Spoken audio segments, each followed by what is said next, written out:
ನಮಸ್ತೆ ಮಕ್ಕಳ, ಹೇಳಿದ್ದೆ ಅಲ್ಲ ಒಂದು ಸಮ್ ಸಾಲ್ವ್ ಮಾಡಿ ತೋರಿಸ್ತೀನಿ ಅಂತ. ಸೊ ಇದು ಮಾಡೆಲ್ ಪೇಪರ್ 1 ಬೋರ್ಡ್ ಅವ್ರು ರಿಲೀಸ್ ಮಾಡಿದಾರಲ್ಲ, ಅದು ನಿಮ್ಮ ಹತ್ರ ಇದೆ ಅನ್ಕೋತೀನಿ. ಸೆಕ್ಷನ್ ಡಿ ನಲ್ಲಿ ಕ್ವೆಶ್ಚನ್ ನಂಬರ್ 28 ಇವತ್ತು ಸಾಲ್ವ್ ಮಾಡ್ತಾ ಇದ್ದೀನಿ. ಸೊ ಸಮ್ ಜೊತೆನಲ್ಲಿ ಇಟ್ಕೊಳ್ಳಿ, ಅವಾಗ ನಿಮಗೆ ಬೇಗ ಕನೆಕ್ಟ್ ಆಗುತ್ತೆ ನಾನು ಏನು ಹೇಳ್ತಿದ್ದೀನಿ ಅಂತ. ಇಲ್ಲ ಅಂದ್ರೂ ನಾನು ಇದೊಂದು ಫೋಟೋ ಅಪ್ಲೋಡ್ ಮಾಡಿರ್ತೀನಿ, ಬಟ್ ನಿಮ್ಮ ಕೈಯಲ್ಲಿ ಹಾರ್ಡ್ ಕಾಪಿ ಇದ್ದರೆ ನಿಮಗೆ ಕನೆಕ್ಟ್ ಆಗೋದು ಈಸಿ ಆಗುತ್ತೆ ಅಂತ ನನ್ನ ಅಭಿಪ್ರಾಯ. ಸೊ ಹಾರ್ಡ್ ಕಾಪಿ ಇಟ್ಕೊಳ್ಳೋಕ್ಕೆ ಟ್ರೈ ಮಾಡಿ, ಸರಿನಾ? ಪ್ರಿಂಟ್ಔಟ್ ತೊಗೊಂಡು ಜೊತೆನಲ್ಲಿ ಇಟ್ಕೊಳ್ಳಿ. ಇಲ್ಲಿ ಬೇಕಾಗಿರೋದು ರಿವ್ಯಾಲ್ಯೂಯೇಷನ್ ಅಕೌಂಟು. ನಾನು ಹೇಳಿದ್ದು ನೆನ್ಪು ಮಾಡ್ಕೊಳ್ಳಿ. ನಾನು ಏನು ಹೇಳಿದೆ, revaluation account is a nominal account. So you have to consider ಏನು, debit all expenses and losses, credit all incomes and gains ಅಂತ ಹೇಳಿದೆ. ಮತ್ತೊಂದು ವಿಷಯ ಹೇಳಿದೆ, revaluation account has to be prepared with the help of adjustment ಅಂತ. So ನೀವು sum ನೋಡೋಕ್ಕೆ ಹೋಗಬೇಡಿ. ರಿವ್ಯಾಲ್ಯೂಯೇಷನ್ ಅಕೌಂಟ್ ಮಾಡಬೇಕಾದ್ರೆ ನಿಮ್ಮ ಕಣ್ಣು ಎಲ್ಲಿ ಹೋಗಬೇಕು, ಅಡ್ಜಸ್ಟ್ಮೆಂಟ್ ಹತ್ರ ಹೋಗಬೇಕು. ನಾನು ಬಹಳ ಕ್ಲಿಯರ್ ಆಗಿ ಹೇಳಿದ್ದೆ, ಫಸ್ಟ್ ಅಡ್ಜಸ್ಟ್ಮೆಂಟು ಸೆಕೆಂಡ್ ಅಡ್ಜಸ್ಟ್ಮೆಂಟು ಸಾಧಾರಣ ನಮಗೆ ಅವಶ್ಯಕತೆ ಇರಲ್ಲ ಅಂತ. ಸೊ ನನ್ನ ಕ್ಲೇಮ್ ಕರೆಕ್ಟ್ ಅನ್ನೋದಕ್ಕೆ ನಾನು ಓದ್ತಾ ಇದ್ದೀನಿ ನೋಡಿ. ಫಸ್ಟ್ ಅಡ್ಜಸ್ಟ್ಮೆಂಟ್, ಮಂತ್ರಿ has to bring 30,000 as is capital and 10,000 towards goodwill. So ಇದು ರಿವ್ಯಾಲ್ಯೂಯೇಷನ್ ಅಕೌಂಟ್ಗೆ ಅಫೆಕ್ಟ್ ಆಗುತ್ತಾ? ಇಲ್ಲ.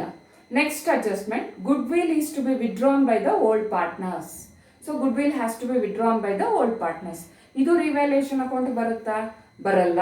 So third adjustment, depreciate machinery by 5%. So ಖಂಡಿತ ಇದು ಬರುತ್ತೆ. ಡಿಪ್ರಿಸಿಯೇಷನ್ ಅಂದ್ರೆ ಏನು? Reduction in the value of asset. So it's a loss. Loss ಅಂದ್ರೆ ಏನು? ರಿವ್ಯಾಲ್ಯೂಯೇಷನ್ ಅಕೌಂಟ್ಗೆ ಇಲ್ಲಿ ಬರುತ್ತೆ, ಡೆಬಿಟ್ ಸೈಡ್ ಅಲ್ಲಿ ಬರುತ್ತೆ, ಸರಿನಾ? ಟು ಡಿಪ್ರಿಸಿಯೇಷನ್ ಏನದು? ಯಾವ ಅಸೆಟ್ಗೆ ಡಿಪ್ರಿಸಿಯೇಷನ್? ಅವ್ರು ಕೊಟ್ಟಿದ್ದಾರೆ ಇಲ್ಲಿ, ಮೆಷಿನರಿಗೆ 5% ಮಾಡ್ಬೇಕಂತೆ. ಸೊ ಮೆಷಿನರಿ ವ್ಯಾಲ್ಯೂ ಎಷ್ಟಿದೆ? ಕ್ವೆಶ್ಚನ್ ಪೇಪರ್ ಬ್ಯಾಲೆನ್ಸ್ ಶೀಟ್ ಅಲ್ಲಿ ನೋಡಿ 60,000 ಇದೆ ಮಕ್ಕಳ. ಮೆಷಿನರಿ ವ್ಯಾಲ್ಯೂ ಎಷ್ಟಿದೆ? 60,000. ಅದಕ್ಕೆ 5%. ಈಸಿ ಅಂದ್ರೆ ಹೆಂಗ್ ಗೊತ್ತಾ? 10% ಅಂದ್ರೆ 6,000 ತಾನೆ. 5% ಅಂದ್ರೆ ಎಷ್ಟಾಗುತ್ತೆ? ಅದರ ಅರ್ಧ. So 3,000 depreciation. Next adjustment, appreciate buildings by 10%. So appreciation of the building ಅಂದ್ರೆ ಈ ಕಡೆ ಬರುತ್ತೆ, ಎಕ್ಸೆಸ್ ಅಲ್ವಾ, ಜಾಸ್ತಿ ಆಯ್ತು. So by appreciation of building. ಹೌದಾ? ಅಪ್ರಿಸಿಯೇಷನ್ ನಿಮ್ಗೆ ಅರ್ಥ ಆಗ್ಲಿ ಅಂತ ಬರೆಯೋದು ನಾನು. ಇಲ್ಲಿ ಬಿಲ್ಡಿಂಗ್ ಅಂತ ಸ್ಪೆಸಿಫೈ ಮಾಡಬೇಕಾಗುತ್ತೆ. ಎಷ್ಟು? 10% ಜಾಸ್ತಿ ಮಾಡ್ಬೇಕಂತೆ. ಸೊ ಬಿಲ್ಡಿಂಗ್ ವ್ಯಾಲ್ಯೂ ಸಮ್ಮಲ್ಲಿ ಏನು ಕೊಟ್ಟಿದ್ದಾರೆ? 50,000 ಕೊಟ್ಟಿದ್ದಾರೆ. ಸೊ 10% ಎಷ್ಟಾಯ್ತು ಮಕ್ಕಳ? 50,000 10% ಎಷ್ಟಾಯ್ತು? ಈಸಿ ಅಲ್ವಾ? ನಾನು ಹೇಳಿದ್ನಲ್ವಾ 10% ಹೆಂಗೆ. ಸೊ 5,000 ಆಗುತ್ತೆ ಇಲ್ಲಿ, ಕರೆಕ್ಟಾ? ಅಪ್ರಿಸಿಯೇಷನ್ ಆಫ್ ಬಿಲ್ಡಿಂಗ್ ಎಷ್ಟಾಯ್ತು? 5,000 ಆಯ್ತು. Next last adjustment, PDD is reduced to 2,000 ಅಂತ ಕೊಟ್ಟಿದ್ದಾರೆ. ಇಲ್ಲಿ ಕ್ವೆಶ್ಚನ್ ಪೇಪರ್ ಅಲ್ಲಿ ನೋಡಿ, PDD ಇರೋದು 3,000. ಸೊ ಇಲ್ಲಿ ರೆಡ್ಯೂಸ್ಡ್ ಅಂತ ಕೊಟ್ಟಿದ್ದಾರೆ. So reduction in PDD is a income. ನೆನ್ಪಿಟ್ಕೊಳ್ಬೇಕು, reduction in PDD is a income ಆಗುತ್ತೆ. ಸೊ ರೆಡ್ ಪೆನ್ ಅಲ್ಲಿ ಬರಿತಾ ಇದ್ದೀನಿ ನಾನು. ಇಲ್ಲಿ ರಿಡಕ್ಷನ್ ಇನ್ PDD ಅಥವಾ PBD ಏನ್ ಬೇಕಾದ್ರೂ ಹೇಳ್ಬೋದು. ರಿಡಕ್ಷನ್ ಇನ್ PDD ಎಷ್ಟದು? 1,000 ರಿಡಕ್ಷನ್ ಆಯ್ತು. ನಂಗೆ ಹೆಂಗ್ ಗೊತ್ತಾಯ್ತು? ಕ್ವೆಶ್ಚನ್ ಪೇಪರ್ ಅಲ್ಲಿ ಕೊಟ್ಟಿರೋದು 3,000, ಅಡ್ಜಸ್ಟ್ಮೆಂಟ್ ಅಲ್ಲಿ ಕೊಟ್ಟಿರೋದು 2,000, ರೆಡ್ಯೂಸ್ಡ್ ಟು ಅಂತ ಕೊಟ್ಟಿದ್ದಾರೆ. ಸೊ ರೆಡ್ಯೂಸ್ಡ್ ಟು 2,000 ಆಗಿರೋದ್ರಿಂದ 1,000 ರಿಡಕ್ಷನ್ ಆಗಿದೆ. ನೆಕ್ಸ್ಟ್ ಏನ್ ಕೊಟ್ಟಿದ್ದಾರೆ ಅವರು? Investments are to be revalued at 25,000 ಅಂತ ಕೊಟ್ಟಿದ್ದಾರೆ. So investment value balance sheet ಅಲ್ಲಿ ಇರೋದು 20,000. ಸೊ ಅಗೇನ್ ಇಲ್ಲಿ ಇನ್ಕ್ರೀಸ್ ಆಗಿದೆ, increase in investments.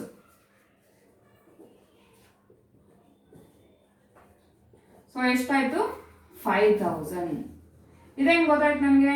Adjustment value ಕೊಟ್ಟಿರೋದು 25,000, ಬ್ಯಾಲೆನ್ಸ್ ಶೀಟ್ ವ್ಯಾಲ್ಯೂ ಇರೋದು 20,000. ಸೊ ಹಾಗಾಗಿ 5,000 ಇನ್ಕ್ರೀಸ್ ಆಗಿದೆ. ನೋಡಿ, ಎಲ್ಲ ಅಡ್ಜಸ್ಟ್ಮೆಂಟ್ ಮುಗೀತು. ನಾನು ಎಲ್ಲ ಅಡ್ಜಸ್ಟ್ಮೆಂಟ್ ನ ತಗೊಂಡಿದ್ದೀನಿ. ಇವಾಗ ಏನ್ ಮಾಡ್ಬೇಕಂತ ಹೇಳಿದ್ದೆ ಅವತ್ತು, ನೆನಪಿದೆ ಅನ್ಕೋತೀನಿ. ಏನ್ ಮಾಡ್ಬೇಕು? You have to find out the total of the both the sides ಅಲ್ವಾ? ಎರಡೂ ಕಡೆ ಟೋಟಲ್ ನ ಫೈಂಡ್ ಔಟ್ ಮಾಡಬೇಕು. ಸೊ ಫೈಂಡ್ ಔಟ್ ಮಾಡಿ. ಕ್ರೆಡಿಟ್ ಸೈಡ್ ಟೋಟಲ್ ಎಷ್ಟು? 11,000. ಹೌದಾ? 11,000.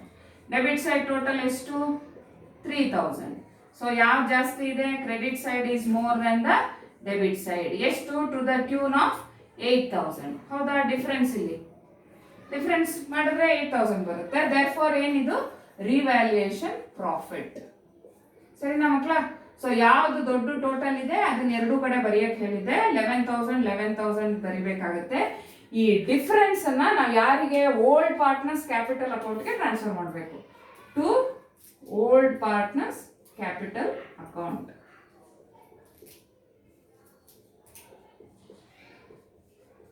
ಸೊ 8,000 ನ ಇಲ್ಲಿ ಬರ್ದ್ಬಿಡಿ. To be on the safer side. ಇದು ಬಹಳ ಈಸಿ. ಡಿಫ್ರೆನ್ಸ್ ಅನ್ನ ಅಲ್ಲಿ ಬರ್ದ್ಬಿಟ್ರೆ ತುಂಬಾ ಈಸಿ ಆಗುತ್ತೆ. ಅವರು partners, they are partners for 3:2 ಅಂತೆ. ಇಲ್ಲಿ ಒಳಗಡೆ ಡಿವೈಡ್ ಮಾಡಿ.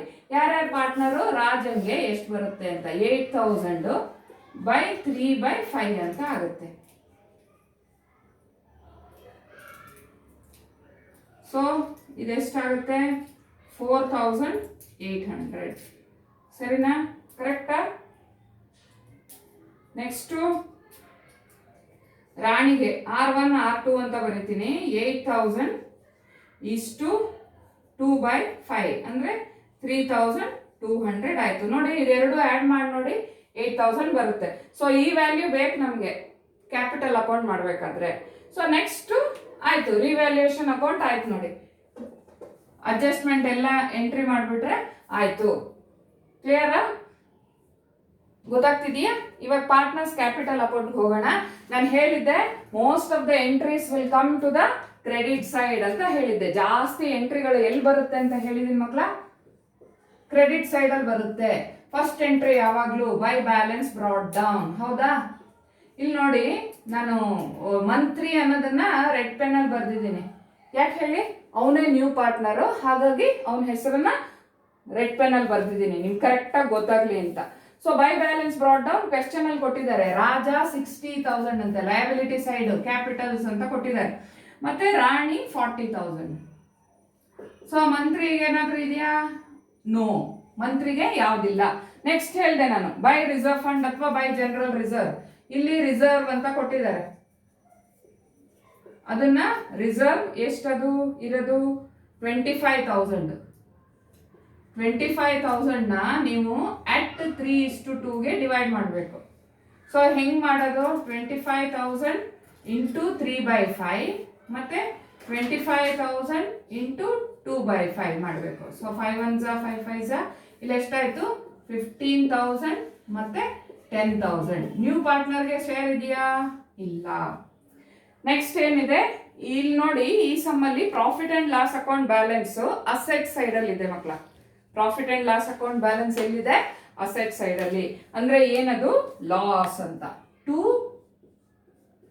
Profit and loss account asset side ಅಲ್ಲಿ ಇರೋದ್ರಿಂದ ಇದು ಲಾಸ್. ಇದು ಸೊ ಎಷ್ಟಿದೆ? 5,000 at 3:2. ಅಂದ್ರೆ ಇಲ್ಲೇ ಗೊತ್ತಾಗತ್ತೆ ನೋಡಿ, 3,000 2,000. ಸರಿನಾ? ಸೊ ಇವಾಗ ಬ್ಯಾಲೆನ್ಸ್ ಶೀಟ್ ಕೆಲಸ ಮುಗೀತು. ಬ್ಯಾಲೆನ್ಸ್ ಶೀಟ್ ಅಲ್ಲಿ ಏನೇನು ಕೊಟ್ಟಿದ್ರು ಅದನ್ನೆಲ್ಲ ಎಂಟ್ರಿ ಮಾಡಿದ್ವಿ. ಇವಾಗ ರಿವ್ಯಾಲ್ಯೂಯೇಷನ್ ಅಕೌಂಟ್ ನೋಡಿ, ಪ್ರಾಫಿಟ್ ಇದೆ ಅಲ್ವಾ? ರಿವ್ಯಾಲ್ಯೂಯೇಷನ್ ಅಕೌಂಟ್ಗೆ ಇಲ್ಲಿ ಹಾಕ್ಬೇಕಾಗುತ್ತೆ by revaluation account. Revaluation account ಇವನಿಗೆ ಎಷ್ಟಿದೆ? 4,800 ಇದೆ. ರಾಣಿಗೆ 3,200 ಇದೆ. ನಾವೇ ಫೈಂಡ್ ಔಟ್ ಮಾಡಿರೋದು, ಹೌದಲ್ವಾ? ನೋಡಿ ಇಲ್ಲಿ 4,800 3,200 ಇದೆ. ನೆಕ್ಸ್ಟ್ ಏನ್ ಬರಿಬೇಕು? ಇವನ್ ಗುಡ್ ವಿಲ್ ತಗೊಂಡ್ಬಂದಿದ್ದಾನಲ್ಲ ಹೊಸ ಪಾರ್ಟ್ನರ್, ಅದನ್ನ ಕೊಡ್ಬೇಕು ಇವರಿಗೆ. ಇವಾಗ ಬೈ ಗುಡ್ ವಿಲ್ 10,000 ತಂದಿದ್ದ ನಾನು. 10,000 at 3:2. ಸೊ ಏನಾಗುತ್ತೆ? 6,000. ಕ್ಯಾಲ್ಕುಲೇಷನ್ ಮಾಡೋದು ಹಂಗೇನೆ. 6,004 at 3:2 ಅಂತ ಬರೆದ್ರೆ ನೀವು ಹಿಂಗ್ ಬರಿಬೇಕಾಗಿಲ್ಲ. ಇಲ್ಲ ಅಂದ್ರೆ ಇಲ್ಲೂ ಮಾಡ್ಬೇಕಾಗುತ್ತೆ. 10,000 into 3/5, 10,000 into 2/5 ಅಂತ. ಅದನ್ನ ಬರೆಯೋದು ಅವಾಯ್ಡ್ ಮಾಡಕ್ಕೆ 10,000 at 3:2 ಅಂತ ಹಾಕ್ಬಿಟ್ರೆ ಒಂದೇ ಸಲ ನಿಮ್ ಕೆಲಸ ಮುಗಿಯುತ್ತೆ. ಸೊ ಇಲ್ಲಿ ನೋಡಿ, goodwill has to be withdrawn by the partners ಅಂತ ಕೊಟ್ಟಿದ್ದಾರೆ. ಸೊ ಇಮ್ಮಿಡಿಯೇಟ್ ಆಗಿ ಟು ಗುಡ್ ವಿಲ್, ಅದು ಬೈ ಗುಡ್ ವಿಲ್ ಕೊಟ್ಟಿದ್ರಿ ತಕ್ಷಣ ಕ್ಯಾನ್ಸಲ್ ಮಾಡಬೇಕು. ಗುಡ್ ವಿಲ್ ವಿಡ್ರಾನ್ ಬ್ರಾಕೆಟ್ ಅಲ್ಲಿ ಬರ್ಕೊಳ್ಳಿ, withdrawn. So full goodwill ನ ವಿಡ್ರಾ ಮಾಡಿಬಿಟ್ಟಿದ್ದಾರೆ. ಎಷ್ಟದು? 6,000 4,000 ಇಬ್ರು ವಿಡ್ರಾ ಮಾಡಿದ್ರು. ಸರಿನಾ? ಓಲ್ಡ್ ಪಾರ್ಟ್ನರ್ಸ್ ಇಬ್ರು ವಿಡ್ರಾ ಮಾಡ್ಕೊಂಡಿದ್ದಾರೆ. ನೆಕ್ಸ್ಟ್ ಏನ್ ಉಳಿಯುತ್ತೆ? ಇವಾಗ ಹೊಸ ಪಾರ್ಟ್ನರ್ಗೆ ಒಂದು ಎಂಟ್ರಿ ಬರುತ್ತೆ ತಾನೆ, ನಾನು ಹೇಳಿದ್ದೆ ಒಂದು ಎಂಟ್ರಿ ಮಾತ್ರ ಹೊಸ ಪಾರ್ಟ್ನರ್ ಬರುತ್ತೆ ಅಂತ. ಸೊ ಯಾವ ಎಂಟ್ರಿ ಬರುತ್ತೆ ಇಲ್ಲಿ? ಬೈ ಬ್ಯಾಂಕ್ ಅಥವಾ ಬೈ ಕ್ಯಾಶ್. ನೋಡಿ ಕ್ಯಾಶ್ ಅಂತ ಇದೆ ಇಲ್ಲಿ, ಹಾಗಾಗಿ ಬೈ ಕ್ಯಾಶ್ ಅಂತ ಬರುತ್ತೆ, ಬೈ ಕ್ಯಾಶ್ ಅಕೌಂಟ್. ಸೊ ಈ ಎಂಟ್ರಿ ಹೊಸಬನಿಗೆ ಮಾತ್ರ. ಎಷ್ಟು ತಂದಿದ ನಾನು towards capital? He has brought 30,000. So ಮುಗೀತು ಮಕ್ಕಳೇ, ಇಷ್ಟೇನೆ ನೋಡಿ, ಎಲ್ಲ ಎಂಟ್ರೀಸ್ ಮುಗೀತು. ಇವಾಗ ಅದೇ ಕೆಲಸ, ಸೇಮ್ ಕೆಲಸ. ಏನು ಮಾಡಬೇಕು? ಕರೆಕ್ಟ್, ಎರಡು ಟೋಟಲ್ ನೋಡಬೇಕು. ಹೌದಾ? ಆಬ್ವಿಯಸ್ಲಿ ಯಾವ ಟೋಟಲ್ ಜಾಸ್ತಿ ಇರುತ್ತಂತ ಹೇಳಿದ್ದೀನಿ ನಾನು? ಕ್ರೆಡಿಟ್ ಸೈಡ್ ಟೋಟಲ್ ಜಾಸ್ತಿ ಇರುತ್ತೆ ಅಂತ ಹೇಳಿದ್ದೀನಲ್ವ ಮಕ್ಕಳ? ಯಾಕೆ? Capital account always shows credit balance. ನೋಡಿ ಇಲ್ಲಿ ಟೋಟಲ್ಸ್ ಅಂತ ಹಾಕೊಂಡ್ಬಿಡಿ. ಟೋಟಲ್ಸ್ ಅಂತ ಕೆಳಗಡೆ ಹಾಕಿ R1 R2 ಮತ್ತೆ ಮಂತ್ರಿ ಅಲ್ವಾ? ಹಿಂಗ್ ಕಾಲಮ್ ಹಾಕೊಳ್ಳಿ, ಈಸಿ ಆಗುತ್ತೆ, ಕನ್ಫ್ಯೂಷನ್ ಇರಲ್ಲ. ಸೊ ಮಂತ್ರಿದ್ ಗೊತ್ತಿದೆ, ಒಂದೇ ಒಂದು ಅಮೌಂಟ್. ಎಷ್ಟದು? 30,000. ಹೌದಾ? ಅದನ್ನ ಬರ್ಕೊಂಡ್ಬಿಡ್ತೀನಿ ಫಸ್ಟ್. 30,000 ಮಂತ್ರಿದ್ ಬಂತು, ಕ್ರೆಡಿಟ್ ಸೈಡ್ ಟೋಟಲ್. ಹೌದಪ್ಪ? ನೆಕ್ಸ್ಟ್ ನೋಡಿ, ರಾಣಿದ್ ಕ್ಯಾಲ್ಕುಲೇಟ್ ಮಾಡೋಣ. 40 + 10 50, 50 + 4 54 + 3 57,200. ಹೌದಾ? ನೀವು ಕ್ಯಾಲ್ಕುಲೇಟರ್ ಯೂಸ್ ಮಾಡಿ, ಕರೆಕ್ಟಾಗಿ ಮಾಡ್ತೀರಾ, ಸರಿನಾ? ಇದನ್ನ ಆ್ಯಡ್ ಮಾಡಿ. 60 + 15 75, 75 + 6 ಎಷ್ಟಾಯಿತು? 81, 81 + 4 85. ಸೊ 85,800. ಹೌದಾ? ಇದು credit side total. Debit side total ನೋಡ್ರಪ್ಪ ಎಷ್ಟಿದೆ ಅಂತ. ಡೆಬಿಟ್ ಸೈಡ್ ಟೋಟಲ್ ರಾಜಂದು 9,000 ಇದೆ. ಹೌದಾ? ರಾಣಿದು 6,000 ಇದೆ. ಇವಂದು ಏನಿಲ್ಲ, ನಿಲ್. ಸೊ ಡಿಫ್ರೆನ್ಸ್ ನೋಡಿ ಇಲ್ಲಿ, ಇವನಿಗೆ 30,000 ಬರುತ್ತೆ. ಇಲ್ಲಿ ನೋಡೋಣ, 51,200 ಬಂತು. ಯಾರಿಗೆ? ರಾಣಿಗೆ. ಸೊ ಇಲ್ಲಿ 76,800 ಬಂತು. ಗೊತ್ತಾಯ್ತಾ? ಇದು difference. So which side is obviously more? Credit side. 85,800, 57,200, next 30,000. ನಾನು ಅದೇ ತಾನೇ ಹೇಳಿದ್ದು, ಯಾವುದು ಜಾಸ್ತಿ ಇರುತ್ತೆ ಅದನ್ನ ಎರಡೂ ಕಡೆ ಬರ್ಕೋಬೇಕು. ಡಿಫ್ರೆನ್ಸ್ನ ಟು ಬ್ಯಾಲೆನ್ಸ್ ಕ್ಯಾರಿಡ್ ಡೌನ್ ಅಂತ ಬರೀಬೇಕು. ನೋಡಿ, ಟು ಬ್ಯಾಲೆನ್ಸ್ ಕ್ಯಾರಿಡ್ ಡೌನ್. ಎಷ್ಟು ಬ್ಯಾಲೆನ್ಸು? ಇಲ್ಲಿದೆಯಲ್ಲ, 76,800, 51,200, ನೆಕ್ಸ್ಟ್ 30,000. ಸೊ ಇದೇ ಬೇಕಾಗಿರೋದು ಮಕ್ಕಳ ನಮಗೆ. ಎಲ್ಲಿ? ಬ್ಯಾಲೆನ್ಸ್ ಶೀಟಲ್ಲಿ. ನೋಡಿದ್ರ ಒಂದಕ್ಕೊಂದು ಹೆಂಗೆ ಕನೆಕ್ಷನ್ ಇದೆ ಅಂತ. ಅದಕ್ಕೆ ಒಟ್ಟಿಗೆ ಚಿಕ್ಕದಾದ್ರೂ ಗಜ್ಬಿಜಿ ಅನಿಸ್ಬೋದೇನೋ ನಿಮಗೆ, ಆದರೂ ಎಲ್ಲ ಮೂರೂ ಒಟ್ಟಿಗೆ ನಿಮ್ಗೆ ಗೊತ್ತಾಗಬೇಕು ಅನ್ನೋ ಉದ್ದೇಶದಲ್ಲಿ ಮಾಡ್ತಾ ಇದ್ದೀನಿ. ಸೊ ನಮ್ಮ ಬ್ಯಾಲೆನ್ಸ್ ಶೀಟ್ಗೆ ಬೇಕಾಗಿರೋದು ಈ ಬ್ಯಾಲೆನ್ಸ್ ಅಲ್ಲ, ನೆನ್ಪಿಟ್ಕೊಳ್ಳಿ. ಮಕ್ಕಳು ತಪ್ಪು ಮಾಡೋದೇ ಅಲ್ಲಿ, ಇದನ್ನೇ ಬರ್ಕೊಂಡು ಹೋಗ್ಬಿಡ್ತಾರೆ. ಸೊ ಬ್ಯಾಲೆನ್ಸ್ ಶೀಟ್ ತಿಪ್ಪರ್ಲಾಗ ಹಾಕಿದ್ರು ಟ್ಯಾಲಿ ಆಗಲ್ಲ. ಸೊ ಬ್ಯಾಲೆನ್ಸ್ ಶೀಟಿಗೆ ಬೇಕಾಗಿರೋದು ಯಾವುದಿದು? Balance carried down. ಇಲ್ಲಿ ಇದೆಯಲ್ವಾ, ಅದನ್ನ ಬ್ಯಾಲೆನ್ಸ್ ಶೀಟಲ್ಲಿ ಬರಿಬೇಕಾಗತ್ತೆ. ಸೊ ಬ್ಯಾಲೆನ್ಸ್ ಶೀಟ್ ಮಾಡೋದು ಹೇಗೆ ಅಂತ ವಿಡಿಯೋ ಅಪ್ಲೋಡ್ ಮಾಡಿದ್ದೀನಿ ತಾನೆ. ಸೊ ಕ್ಯಾಶ್ ಫಸ್ಟ್ ಬರಿಬೇಡಿ ಅಂತ ಹೇಳಿದ್ದೆ. ಹೌದಾ? ಅಸೆಟ್ಸ್ನ ಆಸ್ ಇಟ್ ಈಸ್ ಬರೀರಿ ಅಂತ ಹೇಳಿದ್ದೆ. ಕಾಣಿಸುತ್ತೆ ಅನ್ಕೊಂತೀನಪ್ಪ. ಬರೀಲ್ಲ ನೋಡಿ, ಕ್ಯಾಶ್ ಬಿಡ್ತಾ ಇದ್ದೀನಿ ನಾನು. ಮೆಷಿನರಿಯಿಂದ ಸ್ಟಾರ್ಟ್ ಮಾಡ್ತೀನಿ, ಸರಿನಾ? ಫಸ್ಟ್ ಅಸೆಟ್ ಮೆಷಿನರಿ ಇರೋದು. ಕ್ವೆಶ್ಚನ್ ಪೇಪರ್ ಇಟ್ಕೊಂಡಿದ್ದೀನಿ, ನೀವು ಇಟ್ಕೊಂಡ್ರೆ ಕರೆಕ್ಟಾಗಿ ಕನೆಕ್ಟ್ ಆಗುತ್ತೆ. ಸೊ ಮೆಷಿನರಿದು ವ್ಯಾಲ್ಯೂ 60,000 ಇದೆ. ಓಕೆನಾ? ಅದನ್ನ ಇನ್ನರ್ ಕಾಲಮಲ್ಲಿ ಬರೆದಿದ್ದೀನಿ. ಯಾಕೆ ಹೇಳಿ? ಡಿಪ್ರಿಸಿಯೇಷನ್ ಇದೆ ತಾನೆ. ಸೊ ನಾನೇನು ಹೇಳಿದೆ? ನೆಟ್ ವ್ಯಾಲ್ಯೂ ಬರೀಬೇಕು. ಡಿಪ್ರಿಸಿಯೇಷನ್ ಇದ್ರೆ ಲೆಸ್ ಮಾಡಬೇಕು. Less depreciation. ರಿವ್ಯಾಲ್ಯೂಯೇಷನ್ ಅಕೌಂಟಲ್ಲಿ ಎಷ್ಟು ಹಾಕಿದ್ದೀರಿ? 3,000 ಹಾಕಿದ್ದೀರಿ. ಹೌದಾ? ಸೊ ಲೆಸ್ ಮಾಡಿ ನೆಟ್ ವ್ಯಾಲ್ಯೂ ಬರೀರಿ, 57,000. ನೆಕ್ಸ್ಟ್ ಇರೋದು ಅಸೆಟ್ ಯಾವುದು? ಸ್ಟಾಕ್. ಸ್ಟಾಕ್ ಅಲ್ಲಿ ಅಡ್ಜಸ್ಟ್ಮೆಂಟ್ ಇದೆಯಾ? ಇಲ್ಲ. ವಿತೌಟ್ ಅಡ್ಜಸ್ಟ್ಮೆಂಟ್ ಅಂದ್ರೆ ಏನ್ ಹೇಳಿದ್ದೆ? You have to write as it is ಅಂತ. ಅದು ಹೇಗಿದೆಯೋ ಹಾಗೆ ಬರೀರಿ. ಸ್ಟಾಕ್ ಎಷ್ಟು ಕೊಟ್ಟಿದ್ದಾರೆ? 25,000 ಕೊಟ್ಟಿದ್ದಾರೆ ಮಕ್ಕಳ. ಅದನ್ನ ಹಾಗೆ ಬರಿಬೇಕು. ನೆಕ್ಸ್ಟ್ ಇರೋದೇನು? ಡೆಟಾಸ್. ಅಡ್ಜಸ್ಟ್ಮೆಂಟ್ ಇದೆ. ಡೆಟಾಸ್ ಇನ್ನರ್ ಕಾಲಮಲ್ಲಿ 23,000 ಬರೀರಿ. ಸೊ ನಮಗೆ ಪಿ ಬಿ ಡಿ ಎಷ್ಟಂತ ಕೊಟ್ಟಿದ್ದಾರೆ ಅವರು? ಮುಂಚೆ 3,000 ಇತ್ತು, ಇವಾಗ 2000 ಆಗಿದೆ ಅಂತ, ಲೆಸ್ PBD. ಸೊ 2000 ಮಾತ್ರ ಡಿಡಕ್ಟ್ ಮಾಡಬೇಕು. ಔಟರ್ ಕಾಲಮ್ ಅಲ್ಲಿ 21,000 ಬರುತ್ತೆ. ನೆಕ್ಸ್ಟ್ ಅಸೆಟ್ ಇರೋದು ಯಾವುದು? ನೆಕ್ಸ್ಟ್ ಅಸೆಟ್ ಇರೋದು ಬಿಲ್ಡಿಂಗ್ಸ್. ಬಿಲ್ಡಿಂಗ್ಸಿಗೂ ಅಡ್ಜಸ್ಟ್ಮೆಂಟ್ ಇದೆ ತಾನೆ, ಅಪ್ರಿಸಿಯೇಷನ್ ಇದೆ, ಹೌದಾ? ನೆನ್ಪಿಟ್ಕೊಳ್ಬೇಕು ಹಿಂಗೆ. ಅದು ಅಸೆಟ್ ನೋಡಿದ ತಕ್ಷಣ ಗೊತ್ತಾಗ್ಬೇಕು ಇದಕ್ಕೆ ಅಡ್ಜಸ್ಟ್ಮೆಂಟ್ ಇದೆಯಾ ಇಲ್ವಾ ಅಂತ. ಸೊ ಅಪ್ರಿಸಿಯೇಷನ್ ಇರೋದ್ರಿಂದ ಏನ್ ಮಾಡ್ಬೇಕು ಮಕ್ಕಳ? ವೆರಿ ಗುಡ್, ಆ್ಯಡ್ ಮಾಡ್ಬೇಕಲ್ವಾ? ಸೊ ಆ್ಯಡ್ ಮಾಡ್ತೀನಿ. ಎಷ್ಟು ಅಪ್ರಿಸಿಯೇಷನ್ ಕೊಟ್ಟಿದ್ರಿ? ರಿವ್ಯಾಲ್ಯೂಯೇಷನ್ ಅಕೌಂಟ್ ಅಲ್ಲಿ 5,000 ಇದೆ. ಸೊ 5,000 ನ ಆ್ಯಡ್ ಮಾಡ್ತೀನಿ. 55,000 ಔಟರ್ ಕಾಲಮ್ ಅಲ್ಲಿ ಬರೀತೀನಿ. ನೆಕ್ಸ್ಟ್ ಇರೋದೇನು? ಇನ್ವೆಸ್ಟ್ಮೆಂಟ್. ನೀವು ಅಡ್ಜಸ್ಟ್ಮೆಂಟ್ ಏನ್ ಬರಿಬೇಕಂತಿಲ್ಲ, ಅವ್ರು ಡೈರೆಕ್ಟ್ ಆಗಿ ಇನ್ವೆಸ್ಟ್ಮೆಂಟ್ ಆರ್ ರಿವ್ಯಾಲ್ಯೂಡ್ ಅಟ್ ಅಂತ ಕೊಟ್ಟಿದ್ದಾರೆ ತಾನೆ. So investment 25,000 ಬರೀಬಹುದು. ಓಕೆನಾ? ಇಲ್ಲಿ ಇಲ್ಲ ಅಂದ್ರೆ 20,000 ಆ್ಯಡ್ ಅಪ್ರಿಸಿಯೇಷನ್ ಅಂತಾನೂ ಬರಿಬಹುದು. ಅವರೇ ಡೈರೆಕ್ಟ್ ಆಗಿ ಕೊಟ್ಟಿರೋದ್ರಿಂದ ನಾವೇನ್ ಮಾಡಬೇಕು ಅದನ್ನ ಬರಿಬಹುದು. 25,000. ಇವಾಗ ನೋಡಿ, ನಾನು ಕ್ಯಾಶ್ ಬಿಟ್ಟಿದ್ದೆ ತಾನೆ, ಕ್ಯಾಶ್ ಬರಿಬೇಡಿ ಅಂತ ಹೇಳಿದ್ದೆ ನಿಮಗೆ. ಸೊ ಇವಾಗ ಕ್ಯಾಶ್ ಬರೀತಿದ್ದೀನಿ. ಯಾಕೆ ಗೊತ್ತಾ? ಯಾಕೆ ಹೇಳಿ? ಕ್ಯಾಶಿಗೂ ಅಡ್ಜಸ್ಟ್ಮೆಂಟ್, ಹಿಡನ್ ಅಡ್ಜಸ್ಟ್ಮೆಂಟ್ ಇರುತ್ತೆ. ಅಡ್ಜಸ್ಟ್ಮೆಂಟ್ ಅಲ್ಲಿ ಕೊಟ್ಟಿರಲ್ಲ ಕ್ಯಾಶ್ದು. 5,000 ಬರ್ದ್ರ ಮುಗೀತು. ಏನು 5,000 ಬರ್ದ್ಬಿಟ್ರೆ ಬ್ಯಾಲೆನ್ಸ್ ಶೀಟ್ ಟ್ಯಾಲಿ ಆಗಲ್ಲ. ಇಲ್ಲಿ ಬ್ಯಾಲೆನ್ಸ್ ಶೀಟ್ ಟ್ಯಾಲಿ ಆಗಬೇಕು ಅಂದ್ರೆ ಹೊಸಬ ತಂದಿರೋ ಕ್ಯಾಪಿಟಲ್ನ ಆ್ಯಡ್ ಮಾಡಬೇಕಾಗುತ್ತೆ. Add capital. ಎಷ್ಟು ತಂದಿದ್ದ ಅವ? 30,000 ಅಲ್ವಾ ಮಕ್ಕಳ? ಸೊ ಔಟರ್ ಕಾಲಮ್ ಅಲ್ಲಿ 35,000 ಅಂತ ಬರಿಬೇಕು. ಸೊ ಗೊತ್ತಾಯ್ತಾ? ಅಸೆಟ್ ಸೈಡ್ ಗೊತ್ತಾಯ್ತಾ? ನಾನು ನೋಡಿ ಪ್ರಾಫಿಟ್ ಅಂಡ್ ಲಾಸ್ ಅಕೌಂಟ್ ತಗೊಂಡಿಲ್ಲ ಕೊಟ್ಟಿರೋದು, ಯಾಕಂದ್ರೆ ಆಲ್ರೆಡಿ ನಾನು ಅಲ್ಲಿ ಲಾಸ್ ಇಲ್ಲಿ ನೋಡಿ ಎಂಟ್ರಿ ಮಾಡಿದ್ದೀನಿ, ಕ್ಯಾಪಿಟಲ್ ಅಕೌಂಟ್ ಅಲ್ಲಿ ಎಂಟ್ರಿ ಮಾಡಿದ್ದೀನಿ. ಹಾಗಾಗಿ ಇನ್ನೊಂದ್ಸಲ ತಗೊಂಡಿಲ್ಲ. ಇವಾಗ ರೈಟ್ ಆಲ್ ದ ಲಯಬಿಲಿಟೀಸ್ ಅಂತ ಹೇಳಿದ್ದೀನಿ ತಾನೆ. ಲಯಬಿಲಿಟೀಸ್ ಅಲ್ಲಿ ಏನು ಅಡ್ಜಸ್ಟ್ಮೆಂಟ್ ಇಲ್ಲ. ಸೊ ಹಾಗಾಗಿ ಅದನ್ನೇ ಬರಿತೀನಿ. 40,000 ಕ್ರೆಡಿಟರ್ಸ್ 40,000. ಬಿಲ್ಸ್ ಪೇಯಬಲ್ ಎಷ್ಟಿದೆ? 20,000 ಇದೆ. ಜನರಲ್ ರಿಸರ್ವ್ ಬರಿಬೇಕಾ? ಡೋಂಟ್ ರೈಟ್, ಬರಿಬಾರ್ದು. ಇವಾಗ ಕ್ಯಾಪಿಟಲ್ಸ್ ಬರೆಯೋಣ. ಕ್ಯಾಪಿಟಲ್ಸ್ ರಾಜ ಎಷ್ಟು? ನಾನು ಏನ್ ಬರಿಬೇಕು ಹೇಳಿದ್ದೆ? ಬ್ಯಾಲೆನ್ಸ್ ಕ್ಯಾರಿಡ್ ಡೌನ್ ಅಲ್ಲಿ ಏನಿದೆ ಅದನ್ನ ಬರಿಬೇಕು. 76,800. ರಾಣಿ ಎಷ್ಟಿದೆ? 51,200. ಇವನು ಮಂತ್ರಿ ಎಷ್ಟಿದೆ? 30,000.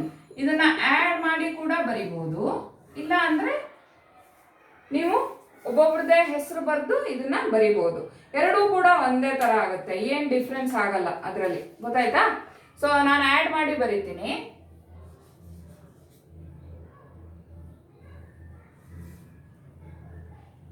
ನೋಡಿಪ್ಪ, 1,58,000 ಬಂತು. ಇವಾಗ ಎರಡೂ ಕಡೆ ಆಡ್ ಮಾಡಿ ಮಕ್ಕಳ. ಲಯಬಿಲಿಟಿ ಸೈಡ್ ಟೋಟಲ್ ಎಷ್ಟಿದೆ, ಅಸೆಟ್ ಸೈಡ್ ಟೋಟಲ್ ಎಷ್ಟಿದೆ ಅಂತ ಬರೀರಿ ನೋಡೋಣ. ನಂಗೆ ಲಯಬಿಲಿಟಿ ಸೈಡ್ ಗೊತ್ತಾಗ್ತಾ ಇದೆ. 2,18,000. 2,18,000 ಸರಿನಾ? ಲಯಬಿಲಿಟಿ ಸೈಡ್ ಗೊತ್ತಾಯ್ತು. ಇಲ್ಲಿ ಆಡ್ ಮಾಡಿ ನೋಡ್ಬೇಕು ನಾನು. ನೋಡ್ಲಾ?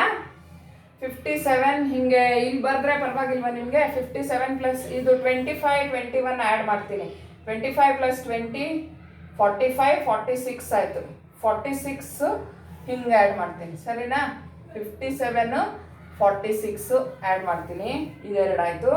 ನೆಕ್ಸ್ಟ್ ಇರೋದು 55. ಇದು 25 ಮಾಡಿದ್ರೆ 60 ಆಯ್ತು. 25, 35, 60 ಆಯ್ತು. ಸೊ ನೆಕ್ಸ್ಟ್ ಇರೋದು 55 ಆಡ್ ಮಾಡ್ಲಾ ಮಕ್ಕಳೇ? ನೋಡಿ ಟ್ಯಾಲಿ ಆಯ್ತಾ ಬ್ಯಾಲೆನ್ಸ್ ಶೀಟು? ಈ ಕಡೆನೂ ಎಷ್ಟು ಬಂತು? 2,18,000. ಸೊ ನಾನು ಹೇಳ್ದಂಗೆ ಈಸಿ ಇದೆ ತಾನೆ? ಈಸಿ ಇದೆ ಅಲ್ವಾ? ನೋಡಿ, ರಿವ್ಯಾಲ್ಯೂಯೇಷನ್ ಅಕೌಂಟೇ ಮಾಡಿದೆ, ಕ್ಯಾಪಿಟಲ್ ಅಕೌಂಟ್ ಮಾಡಿದೆ, ಮತ್ತೆ ಬ್ಯಾಲೆನ್ಸ್ ಶೀಟ್. ಇದನ್ನ ಇಲ್ಲಿ ಟೋಟಲ್ ಮಾಡಿದ್ದೀನಿ. ನೀವೆಲ್ಲ ಬಿಡಿ, ಹಿಂಗೆಲ್ಲ ಟೋಟಲ್ ಮಾಡೋ ಮಕ್ಕಳಲ್ಲ ನೀವು. ಈಗಿನ ಏಜಿನ ಮಕ್ಳು ತಾನೆ, ಕ್ಯಾಲ್ಕುಲೇಟರ್ ಪಟ ಪಟ ಪಟ ಪಟ ಅಂತ ಮಾಡಿಬಿಡ್ತೀರಾ. ಸೊ ನಾನು ಕ್ಯಾಲ್ಕುಲೇಟರ್ ಯೂಸ್ ಮಾಡಲ್ಲ ಮಕ್ಕಳ, ಹಾಗಾಗಿ ಬಾಯಲ್ಲೇ ಟೋಟಲ್ ಮಾಡಿದ್ದೀನಿ. ನೋಡಿ ಬ್ಯಾಲೆನ್ಸ್ ಶೀಟ್ ಟ್ಯಾಲಿ ಆಯ್ತಾನೆ? ಅರ್ಥ ಆಯ್ತು ಅನ್ಕೊಂಡಿದ್ದೀನಿ. ಸೊ ನೆಕ್ಸ್ಟ್ ವಿಡಿಯೋದಲ್ಲಿ ಏನ್ ಮಾಡ್ಲಿ ನೋಡಿ, ಒಂದ್ಸಲ ನೋಡ್ಕೊಂಬಿಡಿ. ಎಲ್ಲ ಕರೆಕ್ಟಾಗಿ ಗೊತ್ತಾಯ್ತಾ? ಪಕ್ಕದಲ್ಲೇ ಮಾಡಿದ್ದೀನಿ. ರಿವ್ಯಾಲ್ಯೂಯೇಷನ್ ಅಕೌಂಟ್ ಇಲ್ಲೇ ಇದೆ, ಕ್ಯಾಪಿಟಲ್ ಅಕೌಂಟ್ ಇಲ್ಲೇ ಇದೆ, ಬ್ಯಾಲೆನ್ಸ್ ಶೀಟ್ ಹೆಂಗ್ ಮಾಡೋದು ಅಂತ ಕರೆಕ್ಟಾಗಿ ಅರ್ಥ ಆಯ್ತು ಅನ್ಕೋತೀನಿ. ಇನ್ನೊಂದು ವಿಷಯನ ಹೇಳಕ್ ಇಷ್ಟಪಡ್ತೀನಿ. ಪ್ರತಿಯೊಂದು ಸಮ್ಗೂ 15 ನಿಮಿಷಕ್ಕಿಂತ ಜಾಸ್ತಿ ಕೊಡಬಾರ್ದು ಮಕ್ಕಳ. 15 ನಿಮಿಷ, 20 ನಿಮಿಷ ಫಸ್ಟ್ ಡೇ ಅಲಾರಾಮ್ ಇಟ್ಕೊಂಡು ಮಾಡಿ. ನೀವು 15 ನಿಮಿಷ ರೀಚ್ ಆಗಿದ್ದೀರಾ ಅಂದ್ರೆ ನಿಮ್ಗೆ ಕರೆಕ್ಟ್ ಆಗಿ ಸಾಲ್ವ್ ಮಾಡಕ್ ಆಗುತ್ತೆ ಅಂತ. ಸೊ ಪ್ರಾಕ್ಟೀಸ್ ಮಾಡಬೇಕು. All the best. ನಿಮ್ಗೆ ಯಾವ್ದಾದ್ರು ಸಮ್ ಸಾಲ್ವ್ ಮಾಡಬೇಕು ಅನ್ಸಿದ್ರೆ ನಂಗೆ ಪೇಜ್ ನಂಬರು, ಕ್ವೆಶ್ಚನ್ ನಂಬರು, ಅಥವಾ ನೀವು ಸಮ್ನ ಕೂಡ ಫಾರ್ವರ್ಡ್ ಮಾಡಿದ್ರೆ ಕಮೆಂಟ್ ಬಾಕ್ಸ್ ಅಲ್ಲಿ ಹಾಕಿದ್ರೆ ಕೂಡ ನಾನು ಸಾಲ್ವ್ ಮಾಡಿ ಕೊಡ್ತೀನಿ ನಿಮ್ಗೆ. So all the best. Alarm ಇಟ್ಟು ಮರಿದಲ್ಲೇ ಪ್ರಾಕ್ಟೀಸ್ ಮಾಡಿ. ಸರಿನಾ? ಬಾಯ್.